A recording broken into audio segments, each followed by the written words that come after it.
Hi friends, welcome back to our YouTube channel. నా పేరు Vijay, railway production force Indian railways.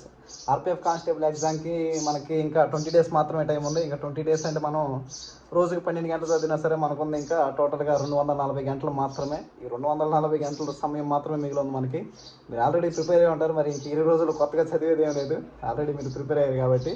అయితే ఈ 20 days టైంని మనం ఏ విధంగా యూటిలైజ్ చేసుకోవాలి, 20 రోజుల సమయాన్ని ఎగ్జామినేషన్ కోసం ఏ విధంగా ఉపయోగించుకోవాలి, ఇంకా అలానే ప్రజెంట్ ఉన్న కాంపిటీషన్లో కట్ ఆఫ్ అనేది ఎంతవరకు ఉంటుంది, ఇంకా సేఫ్ స్కోర్ మనం ఈ ఎగ్జామ్ని ఎంతవరకు స్కోర్ చేస్తే సేఫ్ జోన్లో ఉన్నట్లు, ఇంకా పీఈటీ పిఎంటీకి సంబంధించి 2 లిస్టులు ఉన్నాయి. అంటే మనకి ఆర్పిఎఫ్ కానిస్టేబుల్ ఎస్ఐకి సంబంధించి పీఈటీ పిఎంటీకి ఒక లిస్ట్ మాత్రమే కాదు, 2 లిస్టులు చేస్తామని చెప్పేసి మనకి అఫీషియల్ నోటిఫికేషన్లో మెన్షన్ చేశారు. ఇంకా టోటల్గా కానిస్టేబుల్ నోటిఫికేషన్కి ఆల్ ఇండియా లెవెల్లో ఎన్ని లక్షల మంది వరకు కూడా అప్లికేషన్ చేసుకున్నారనే ఈ 4-5 విషయాల గురించి అయితే వీడియోలో మాట్లాడుకుందాం.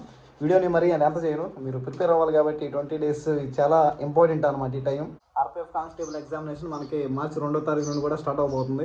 టైం టేబుల్ గురించి చెప్తానన్నా, ఆ టైంలో కొంచెం హెల్త్ ఇష్యూ వల్ల వీడియో చేయలేకపోయింది. టైం టేబుల్ గురించి దగ్గర మిగిలిన సమయం 240 గంటలు, రోజుకి 12 గంటలు చదువుదాం. అంటే మన టార్గెట్ రోజుకు 12 అవర్స్. ఇప్పుడు కొత్తగా ప్రిపేర్ అయితే ఏం లేదు, ఆల్రెడీ ప్రిపేర్ అయింది, మళ్ళీ ప్రిపేర్ అవ్వడమే, రివిజనే మనం చేసేది. ఈ టైంలో రోజుకు 12 గంటలు చదువుదాం. మన టార్గెట్ 12 అవర్స్. రోజుకు 2 మాక్ టెస్టులు రాయాలి. ఉదయం మాక్ టెస్ట్, ఈవినింగ్ ఒక మాక్ టెస్ట్ అయితే రాయాలి. ఈ మాక్ టెస్ట్లకు మనకి సుమారుగా 2 మాక్ టెస్టులు కలిపి మనకి 3 అవర్స్ టైం పోతుంది. అంటే ఒక మాక్ టెస్ట్కి 90 మినిట్స్ టైం కదా, 2 మాక్ టెస్టులు కలిపి 12 గంటలు 3 అవర్స్ అయితే పోతుంది మనకి. ఇంకా మిగిలిన సమయం అంతా 9 అవర్స్. మాక్ టెస్టులు రాసిన తర్వాత మనకి దీన్ని అనాలిసిస్ చేయాలిగా. మనం 120కి 120 రైట్ ఆన్సర్ చేయలేము, అలానే 120కి 120 క్వశ్చన్స్ అటెండ్ చేయలేము. కాబట్టి ఈ మాక్ టెస్టులు రాయడం వల్ల యూజ్ ఉండదు, వీటిని అనాలిసిస్ చేస్తేనే యూజ్. కాబట్టి అంటే మనం ఏ మిస్టేక్ చేస్తున్నాము, కొన్ని క్వశ్చన్స్ అటెండ్ చేయం కాబట్టి ఆ క్వశ్చన్స్ కూడా మనం ప్రాక్టీస్ చేసి మళ్ళీ నెక్స్ట్ మాక్ టెస్ట్ అటెండ్ చేయాలి. కాబట్టి అనాలిసిస్ చేయాలి. మనం మాక్ టెస్టులు రాసిన ప్రతిదీ కూడా అనాలిసిస్ చేసుకుంటేనే దానికి ఉపయోగం ఉన్నట్లు. మనం రాసిన మాక్ టెస్టులను అనాలిసిస్ చేయడానికి 2 అవర్స్ కావాలి. 2 అవర్స్లో మనకి 5 అవర్స్ మాక్ టెస్టులు రాయడానికి, దాన్ని అనాలిసిస్ చేయడానికి మనకి 5 అవర్స్ పోతుంది. కాబట్టి మిగిలిన టైం, మన దగ్గర మిగిలిన టైం 7 అవర్స్. మరి ఈ 7 అవర్స్ని ఏ విధంగా ఉపయోగించుకోవాలి? ఈ 7 అవర్స్ టైం మనం ఏ విధంగా ఉపయోగించుకోవాలంటే, మనకి ఏ కాంపిటేటివ్ ఎగ్జామ్ చూసినా సరే మెయిన్గా రైల్వేస్కి మనకి ఎక్కువగా కవర్ చేస్తున్న టాపిక్స్ వచ్చేసరికి కరెంట్ అఫైర్స్. రీసెంట్గా జరిగినటువంటి ఆర్పిఎఫ్ ఎస్ఐ ఎగ్జామ్లో కూడా మ్యాక్సిమం క్వశ్చన్స్ అనేవి కరెంట్ అఫైర్స్ టచ్ చేశారు. కాబట్టి 1 అవర్ టైంని డైలీ ఈ 20 డేస్లో 1 అవర్ టైంని కరెంట్ అఫైర్స్కి ఇచ్చేద్దాం. 1 అవర్ పోతే ఇంకా మన దగ్గర మిగిలి ఉంది 6 అవర్స్ టైం మిగిలి ఉంది. ఇంకా ఈ 6 అవర్స్ టైంని ఏం చేయాలి? టోటల్గా మనకి ఆర్పిఎఫ్ కానిస్టేబుల్ సిలబస్ కనుక చూసుకున్నట్లయితే అర్థమెటిక్ రీజనింగ్ 70 మార్క్స్కి, జనరల్ అవేర్నెస్ 50 మార్క్స్కి, టోటల్గా 120 మార్క్స్కి మనకి ఎగ్జామినేషన్ అయితే కండక్ట్ చేస్తున్నారు. 1/3 నెగిటివ్ ఉంటుంది, 90 మినిట్స్ టైం ఉంటుంది. ఓకే, మన దగ్గర మిగిలి ఉన్న సమయం ఇంకా 6 అవర్స్. ఈ 6 అవర్స్ టైంని మనం ఏ విధంగా ఉపయోగించుకోవాలి? మన సిలబస్లో ఉన్న topics arithmetic 35, reasoning 35, general awareness 50. ఈ అర్థమెటిక్కి 2 అవర్స్ ఇద్దాం, రీజనింగ్కి 2 అవర్స్ ఇద్దాం, జనరల్ అవేర్నెస్కి 2 అవర్స్ ఇద్దాం. టోటల్ సరిపోయినాయి కదా. ఈ 3 టాపిక్స్కి 2 అవర్స్ అయితే కేటాయిద్దాం. టోటల్ 6 అవర్స్ కంప్లీట్ అయిపోయింది. మార్క్ టెస్టులు రాయడానికి, వాటిని అనాలిసిస్ చేయడానికి 5 అవర్స్, కరెంట్ అఫైర్స్ వరకు 1 అవర్, టోటల్ 12 అవర్స్ టైం సరిపోయింది కదా. మరి ఈ 2 అవర్స్ మనం ఏం చేయాలి? అర్థమెటిక్ 2 అవర్స్కి, రీజనింగ్ 2 అవర్స్కి, జనరల్ అవేర్నెస్ 2 అవర్స్కి ఏం చేయాలి? మీరు కొత్తగా ప్రిపేర్ అవుతారు, లేదంటే ఆల్రెడీ ప్రిపేర్ అయింది మళ్ళీ రివిజన్ చేస్తారు, అది మీ ఇష్టం. కొత్తగా ఇప్పుడు ప్రిపేర్ అవ్వాల్సింది ఏం లేదు. ఎగ్జామ్కి 20 డేస్ టైంకి మనం కొత్తగా ప్రిపేర్ అవ్వాల్సింది ఏముంది? కాబట్టి ఈ 2 అవర్స్ మీరు ఏం చేస్తారు అనేది రోజులో మీ ఇష్టం. అర్థమెటిక్ కొత్త టాపిక్స్ ప్రిపేర్ అవుతారా, అంతకుముందే ప్రిపేర్ అయిన మళ్ళీ రివిజన్ చేసుకుంటారా, రివిజన్ చేసిందే మళ్ళీ రివిజన్ చేస్తారా, లేదంటే కొత్తగా ఇంకా ఏమన్నా టాపిక్స్ టచ్ చేయకపోతే వాటిని టచ్ చేయండి. 2 గంటలు అర్థమెటిక్ అంటే అర్థమెటిక్ 2 గంటలు, రీజనింగ్ 2 గంటలు, జనరల్ అవేర్నెస్ 2 గంటలు, ఈ 6 గంటలు ప్రిపేర్ అవ్వండి, రివిజన్ చేయండి, ఇది మీ ఇష్టం. ఇంకా ఈ 5 అవర్స్ అనేది ఉదయం మాక్ టెస్ట్, సాయంత్రం ఒక మాక్ టెస్ట్ రాసి దాన్ని అనాలిసిస్ చేసినందుకు 5 అవర్స్, 1 అవర్ కరెంట్ అఫైర్స్ కోసం. ఈ 12 అవర్స్ అనేది ఈ విధంగా టైం అనేది అడ్జస్ట్ చేసుకోండి. ఓకే, టైం టేబుల్ గురించి అయితే అయిపోయింది కదా. ఈ విధంగా ప్రిపేర్ అవ్వండి. 20 డేస్ అనేది టైం వేస్ట్ చేయొద్దు అసలు. ఆ వీడియో కూడా అందుకే తొందరగా కంప్లీట్ చేయడానికే చూస్తాను, మీ టైం అనేది వేస్ట్ అవ్వకూడదు. ఇంకా నెక్స్ట్ పాయింట్ కట్ ఆఫ్. అందరూ కూడా ఎగ్జామ్ కూడా కంప్లీట్ అవ్వలేదు, కట్ ఆఫ్ గురించి చెప్పమంటారు. కట్ ఆఫ్ అనేది మనం ఇప్పుడే చెప్పలేము, ఎందుకంటే ఎగ్జామ్ కూడా కంప్లీట్ అవ్వలేదు, పేపర్ లెవెల్ అనేది ఏ విధంగా ఉందో తెలియదు, అసలు ఎంతమంది అటెండ్ అయ్యారో కూడా తెలియదు. దాన్ని బట్టి కదా మన ఎగ్జామ్ కట్ ఆఫ్ అనేది చెప్పగలం. కాబట్టి ఇప్పుడు కట్ ఆఫ్ అయితే మనం ఎక్స్పెక్ట్ చేసి చెప్పలేం, అందరూ చెప్పినట్టు మనం చెప్పలేం కట్ ఆఫ్ అనేది ఎక్స్పెక్ట్ చేసి. కానీ మనం సేఫ్ స్కోర్ అయితే చెప్పగలం. మేల్స్ ఫీమేల్స్గా ఉన్నాయి, ఇంకా ఎస్సీ ఎస్టీ ఓబీసీ ఎవరైనా సరే.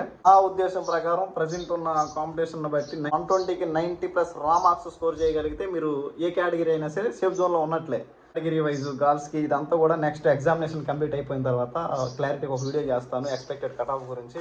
ఇంకా నెక్స్ట్ పీఈటీ పిఎంటీకి అనేది 2 లిస్టులు ఉంటాయి, ఒక లిస్టే కాదు. మీకు 2018 ఆర్పిఎఫ్ కానిస్టేబుల్ ఎస్ఐ నోటిఫికేషన్లో మనకి 3 సార్లు 3 టైమ్స్ పీఈటీ పిఎంటీకి 3 లిస్టులు అయితే తీయడం జరిగింది. అలానే మనకి అఫీషియల్ నోటిఫికేషన్లో కూడా మెన్షన్ చేశారు 2 లిస్టులు అయితే తీస్తామని. 2 కాదు 3 కూడా వెళ్ళే అవకాశం అయితే ఉంది, ఎందుకంటే ఈవెంట్స్ అనేవి కొంచెం హార్డ్ కాబట్టి ఎక్కువ మంది డిస్క్వాలిఫై అవుతారు. కట్ ఆఫ్ అనేది అందరూ రాస్తారు. ఇప్పుడు ఎక్కువ మనకు కాంపిటీషన్ ఇచ్చేది ఎవరంటే స్టేట్ పోలీస్కి ఎవరైతే ప్రిపేర్ అవుతున్నారో సివిల్, వీళ్ళేంటంటే సివిల్కి 2 ఈవెంట్స్ క్వాలిఫై అయితే సరిపోతుంది. ఇప్పుడు ప్రజెంట్ సుమారు 40-50 వేల మంది మనకి ఈవెంట్స్ క్వాలిఫై ఉన్నారు.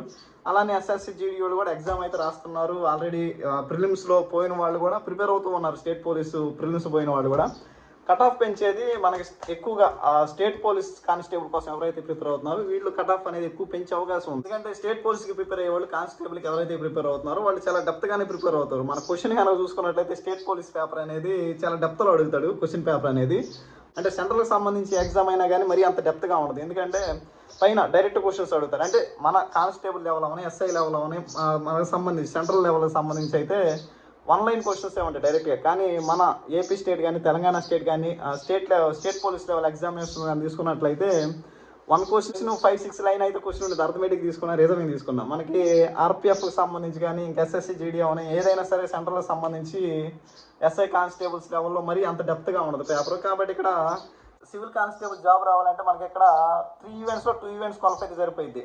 కానీ ఎగ్జామ్లో మాత్రం 120-130 స్కోర్ చేయాలి. ఇక్కడ 120-130 స్కోర్ చేసి సివిల్ కానిస్టేబుల్ సాధించిన ఒక అభ్యర్థికి ఆర్పిఎఫ్లో 120కి 120 తెచ్చుకోవడం పెద్ద ఇబ్బంది ఏమి అనిపించదు. ఎందుకంటే స్టేట్ కానిస్టేబుల్ మీద ఆర్పిఎఫ్ కానిస్టేబుల్ ఎగ్జామ్ అనేది చాలా ఈజీగానే ఉండేది. కానీ ఇక్కడ వీళ్ళు ఎవరైతే సివిల్ కానిస్టేబుల్ ఎగ్జామినేషన్ క్లియర్ చేస్తారంటే మన స్టేట్లో సివిల్ కానిస్టేబుల్ జాబ్ కొట్టగల కెపాసిటీ ఉన్న వాళ్ళకి ఆర్పిఎఫ్ ఎగ్జామ్ క్లియర్ చేయడం పెద్ద ఇబ్బంది ఏం కాదు. కానీ ఈవెంట్స్ క్లియర్ చేయడం అనేది కొంచెం ఇబ్బంది. కాబట్టి కట్ ఆఫ్ అనేది ఫస్ట్ పీఈటీ పిఎంటీ లిస్ట్లో కొంచెం ఎక్కువగానే ఉంటుంది. సెకండ్ పీఈటీ పిఎంటీ లిస్ట్లో కొంచెం కట్ ఆఫ్ అనేది తగ్గుతుంది. కాబట్టి మీరు నిరాశపడాల్సిన అవసరం లేదు. ఎందుకంటే మనకు సెకండ్ లిస్ట్ కూడా ఉంది. మనకు ఒకవేళ ఫస్ట్ లిస్ట్లో మన నేమ్ లేకపోయినా సరే కొంచెం కట్ ఆఫ్ తగ్గి సెకండ్ లిస్ట్లోనే మన నేమ్ ఉంటుంది. కట్ ఆఫ్ అనేది చాలా ఎక్కువగా ఉండదు అని చెప్పేసి ఇప్పుడు నిరాశ పడిపోయి కంగారు పడాల్సిన అవసరం లేదు. సెకండ్ లిస్ట్ అయినా మనకు అవకాశం అనేది కాబట్టి మీరైతే ప్రిపేర్ అవ్వండి. ఎలాంటి కాంపిటీషన్ అనేది ఎప్పుడైనా తప్పదు మనకి. ఇప్పుడు ప్రెసెంట్ ఎవరైతే స్టేట్ పోలీస్ ప్రిపేర్ అవుతున్నారో, ఇంకా ఎస్ఎస్సి జీడీకి ప్రిపేర్ అవుతున్నారు, ఇంకా ఆర్పిఎఫ్ఐ గోల్గా పెట్టుకుని ప్రిపేర్ అవుతున్నారు, వీళ్ళందరూ కాంపిటీషనే. మనకి కాంపిటీషన్ అనేది ఒక మన స్టేట్కి సంబంధించింది కాదు. ఇది రైల్వేస్ అనేది కేంద్ర ప్రభుత్వ ఉద్యోగం కాబట్టి ఆల్ ఇండియా లెవెల్లో మనం కాంపిటీషన్ ఎదుర్కోవాల్సి ఉంటుంది. కాబట్టి ఒక మన స్టేట్నే మనం అంచనా వేసుకోలేం. కాబట్టి కాంపిటీషన్ అనేది ఆల్ ఇండియా లెవెల్ ఎక్కువగానే ఉంటుంది. ఈ రోజుల్లో ఏంటంటే ఎవరు కూడా ఒకటే జాబ్కి ప్రిపేర్ అవ్వట్లా. 10 జాబ్స్కి ప్రిపేర్ అయితే ఏదో ఒక జాబ్ వచ్చిందనే ఆశతోనే ప్రిపేర్ అవుతారు. కాబట్టి అదర్ జాబ్స్కి ప్రిపేర్ అయ్యే వాళ్ళ నుండి కూడా కట్ ఆఫ్ అనేది పెరిగే అవకాశం ఉంది. కాబట్టి వీళ్ళందరిలో కూడా మనం బీట్ చేసి మనం కట్ ఆఫ్లో ఉండాలంటే మన ప్రిపరేషన్ అనేది కష్టపడాలి, తప్పదు. కాబట్టి సెకండ్ లిస్ట్లో అనేది ఛాన్స్ ఉంటుంది. సెకండ్ లిస్ట్లో అంటే మరీ 10-20 మార్కులు ఏం తగ్గిపోదు. అందరూ కూడా 5 మార్క్స్ 3 మార్క్స్ తక్కువ ఉంటుంది. కాబట్టి మనకేంటో సెకండ్ లిస్ట్ ఉంది కాబట్టి ఒక 10 మార్కులు తక్కువ వచ్చిన అవకాశం ఉంటుంది అనుకోవద్దు.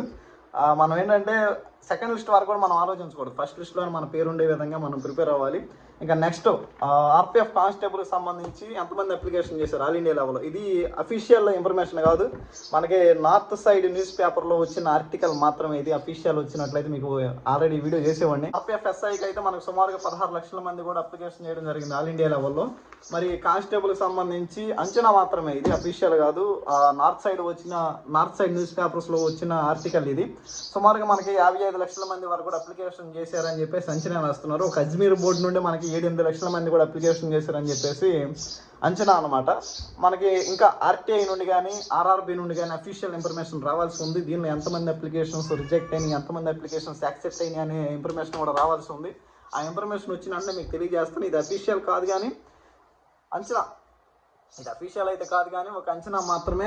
వచ్చి ఉండొచ్చు ఒక సుమారుగా 55 lakhs లేదా 60 lakhs వరకు కూడా అప్లికేషన్స్ అయితే వచ్చి ఉండొచ్చు. కానీ వీళ్ళందరూ కూడా ఎగ్జామ్ రాయరు. మీరు కంగారు పడాల్సిన అవసరం లేదు. వీళ్ళందరూ కూడా ఎగ్జామినేషన్ రాయరు. ఒకవేళ ఎగ్జామినేషన్ రాసినా సరే వీళ్ళల్లో సగం మంది ఈవెంట్స్ అంటే మనం ఈవెంట్స్ కొట్టలేం కదని చెప్పేసి ఎగ్జామ్ రాయకుండా ఉండేవాళ్ళు చాలామంది ఉంటారు. ఇంకా సగం ప్రిపేర్ అవ్వకుండా ఉండేవాళ్ళు కొంతమంది అయితే అసలు ఎగ్జామ్ అటెండ్ కాని వాళ్ళే కొన్ని లక్షల మంది ఉంటారు. మనకి 2018 ఆర్పిఎఫ్ కానిస్టేబుల్ నోటిఫికేషన్కి 60 లక్షల మంది అప్లికేషన్ చేసుకున్నారు. కానీ ఎగ్జామ్ అనేది సగానికి సగం, ఒక 40 lakhs 35 lakhs రాశారు. ఇప్పుడు కూడా అంతే, మనకి 55 lakhs మనం అంచనా వేసుకున్నా సరే దీనిలో సుమారుగా ఒక 20 lakhs 15 lakhs ఎగ్జామినేషన్ అనేది అటెండ్ అయినా సరే వీళ్ళు పెద్ద కాంపిటీషన్ కాదు. మనకు 2018 ఆర్పిఎఫ్ కానిస్టేబుల్ సంబంధించి 3 లిస్టులు అయితే తీశారు కదా పీఈటీ పిఎంటీకి. ఆ లిస్టులో ఇన్ఫర్మేషన్ కూడా మీకు నేను నెక్స్ట్ వీడియోలో ప్రొవైడ్ చేస్తాను. అదేవిధంగా ఆర్పిఎఫ్ ఎస్ఐ అండ్ కానిస్టేబుల్ సంబంధించి ఎక్కడ కండక్ట్ చేస్తారు, మన ఆర్పిఎఫ్ ట్రైనింగ్ సెంటర్ గ్రౌండ్స్ అది కూడా మీకు ఎక్స్ప్లెయిన్ చేస్తాను, చూపిస్తాను. ఇంకా ప్రాసెస్ కూడా మీకు ఎక్స్ప్లెయిన్ చేస్తాను. అదే మనకి మెజర్మెంట్స్ అనేవి ఏ విధంగా తీసుకుంటారు, ఆర్ఎఫ్ఐడితో మనకి ఈవెంట్స్ అనేవి ఏ విధంగా కండక్ట్ చేస్తారు, ఇంకా బ్యాచ్కి ఎంతమంది వదులుతారు, ఇంకా ఎంతమంది క్వాలిఫై అవుతారు ఏంటనేది నెక్స్ట్. అంటే నా ఎక్స్పీరియన్స్, మా బ్యాచ్లో ఎంతమంది క్వాలిఫై అయ్యారు, అంటే నా బ్యాచ్లో వచ్చేసరికి నేను ఒక్కనే క్వాలిఫై అయ్యాను. టోటల్గా ఆ రోజున ఎంతమంది క్వాలిఫై అవుతారు ఏంటనేది, ఈవెంట్స్ అనేవి ఎలా జరుగుతాయి ఏంటనేది ఒక క్లారిటీ ఒక వీడియో చేస్తాను మీకు.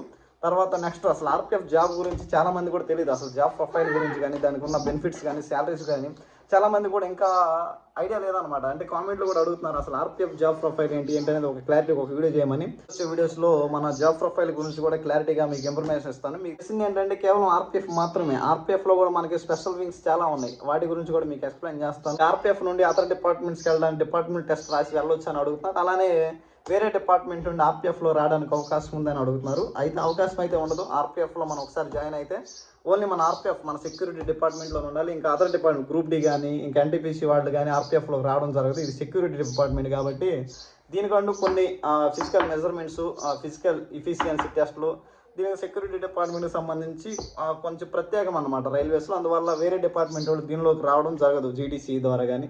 ఇంకా మనం కూడా అదర్ డిపార్ట్మెంట్స్లోకి వెళ్ళడం జరగదు. ఓన్లీ ఎల్డీసీలో మన డిపార్ట్మెంట్లోనే డిపార్ట్మెంట్ టెస్ట్ రాసి ప్రమోషన్స్ తెచ్చుకునే అవకాశం అయితే ఉంటుంది. వీడియో అయితే ఇది. మీ అందరూ కూడా all the best. Thank you.